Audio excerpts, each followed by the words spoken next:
দর্শক, হযরত শাহজালাল আন্তর্জাতিক বিমানবন্দরে আছেন সহকর্মী ফরহাদ ইবনে মালিক। সরাসরি যুক্ত হচ্ছে সেখানকার সর্বশেষ খবর জানতে। ফরহাদ, আগুন কি পুরোপুরি নিভেছে? তদন্ত কমিটির কাজের অগ্রগতি কেমন দেখছেন? মোটামুটি বলতে গেলে আগুন নিয়ন্ত্রণে এবং নিভে গেছেই বলা যায়, তবে অল্প অল্প ধোঁয়া এখনো আছে। একটু দেখানোর চেষ্টা করি অল্প ধোঁয়া সেখানে।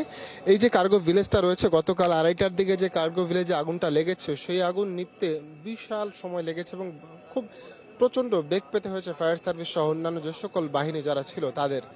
এই আগুন নেভাতে তারা রাত দিন অক্লান্ত পরিশ্রম করেছে। আগুন বলা যায় নিয়ন্ত্রণে, তবে এখনো কিছু কিছু ধোঁয়া রয়েছে। যেহেতু পরিস্থিতি স্বাভাবিক, সেক্ষেত্রে ফায়ার সার্ভিস মাত্র 4টি ইউনিট এখানে রেখেছে। একেবারে পুরোপুরি শীতল না হওয়া পর্যন্ত ফায়ার সার্ভিস এখানে থাকবে। তবে বিকেলে সর্বশেষ যে সমাপনী প্রেস ব্রিফিং করার কথা, ফায়ার সার্ভিসের একটা উচ্চপদস্থ একটা তদন্ত টিম এখানে এসেছিল। তারা তদন্ত করে দেখেছে যে এই যে কার্গো ভিলেজ রয়েছে, একটা বিমানবন্দরের মতো একটা এলাকা, বিমানবন্দরের মতন জায়গা এবং কার্গো ভিলেজের মতন একটা জায়গাতে যেখানে দেশি বিদেশি বিভিন্ন পণ্য আমদানি রপ্তানির পণ্য এখানে মজুত করা থাকে, সে জায়গাতে অগ্নি নির্বাপনের কোনো ধরনের ব্যবস্থা ছিল না।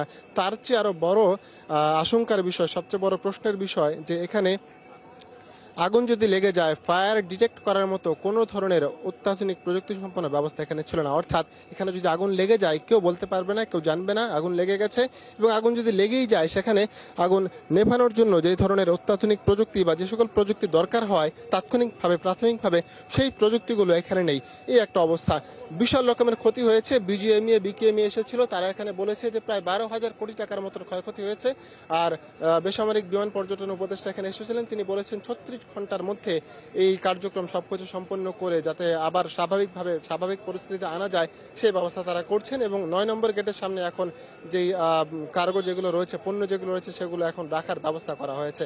এই অবস্থা এখন আছে। আগুন বলতে গেলে নিভে গেছে, তবে ক্ষয়ক্ষতি যে ক্ষতি হয়েছে, সেই ক্ষতির ক্ষত কবে শুকাবে সেটাই দেখার বিষয়। রয়্যাল। ফরহাদ ইবনে মালিক, আপনি খোঁজ খবর রাখতে থাকুন। পরবর্তীতে প্রয়োজন আবার আপনার সাথে যুক্ত হব। দর্শক, আমাদের সাথে আমাদের সহকর্মী ফরহাদ ইবনে মালিক যুক্ত ছিলেন। বিমানবন্দরে কার্গো ভিলেজে আগুন লাগার যে পরিস্থিতি, সে নিয়ে সর্বশেষ খবর আমরা জানছিলাম।